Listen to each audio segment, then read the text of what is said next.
옳은 소리. 연령 상향하더라도 유지를. 지하철 무임승차제의 핵심은 노인 공경. 차흥봉 전 보건복지부 장관. 2024년 2월 6일. 최근 이준석 개혁신당 대표가 노인 지하철 무임승차 제도 폐지 공약을 발표하면서 오랜 논쟁에 다시 불을 붙이고 있습니다. 지하철 적자 문제를 해결하고 세대 간 차별을 없애야 하는 것이 취지입니다. 대신 노인들에게 일정한 액수의 현금을 지급하자고 제안했습니다. 노인 무임승차 제도를 돈의 관점에서만 보고 있는 것입니다. 하지만 노인 지하철 무임승차 제도는 도입 취지부터 목적에 이르기까지 돈의 문제를 떠나 훨씬 더 깊은 뜻이 있습니다.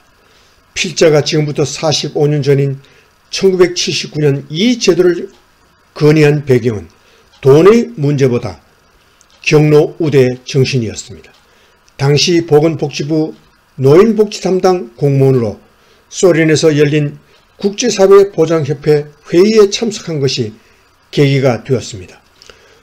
모스크바대 앞에서 어느 할머니가 시내버스를 타면서 돈 대신 하얀 종이를 내는 모습을 보고 현금을 내고 타는 대학생에게 이 할머니는 어떻게 하얀 종이를 내느냐고 물어보았습니다. 노인 우대 정신에 따라 버스 요금을 내지 않는다는 답변이었습니다. 장관에게 출장 보고를 하면서 우리도 노인을 공경하는 제도를 운영하자고 했습니다. 전체주의 국가의 복지 제도를 본받자는 것이 아니라 노인을 공경하는 우리의 경로 우대 정신을 살리자는 것이 취지였습니다. 다행히 제안이 받아들여져 그 이듬해 1980년 어버이날인 5월 8일 노인 지하철 할인 제도가 시작되었습니다. 그해 4월 11일 국무회의를 통과한 경로 우대제 법안의 입법 취지를 보면 이 제도의 뜻을 이해할 수 있습니다. 그간 후손의 양육과 이 나라 사회의 발전을 위해 일생을 바쳐온 노인들에게 철도 서비스 요금 할인으로 일상생활상 편의를 제공함으로써 우리 사회의 전통적 강점인 경로 효천의 인륜 미덕을 기려 물심양면으로 노인 복지에 이바지하고자 함. 돈보다 국가, 사회 발전에 기여한 노인에 대한 경로 우대 정신을 강조하고 있음을 알 수 있습니다. 현재 우리나라에서 노인들이 살아가는데 지하철 이용만큼 중요한 것이 없습니다. 대부분 노인이 도시에 살고 있고 노인 대부분은 지하철을 이용하면서 생활하고 있습니다. 지하철은 노인에게 생활 공간 일부가 되었습니다. 지하철을 무료로 이용할 수 있기 때문에 쉽게 외출을 합니다. 밤에 잠이 오지 않는 노인들은 새벽같이 일어나 서울 지하철 2호선을 타고 시내를 한 바퀴 돌고 와서 집에서 아침 식사를 합니다. 이렇게 지하철을 이용함으로써 얻는 노인층의 건강 및 생활 편의 효과는 연간 4천억이 넘는다는 연구 보고도 있습니다. 주말에 친구들끼리 모여 지하철로 여행하는 것도 흔한 일입니다. 노인의 지하철 이용이 하나의 문화현상이 되고 있는 것입니다. 이민 갔다가 고국을 방문한 교포 노인들은 지하철 무임승차가 가장 부러운 제도라고 손꼽습니다. 돈이 문제가 아니라 노인을 공경하는 경로 우대 제도를 운영하는 조국이 자랑스럽다는 것입니다.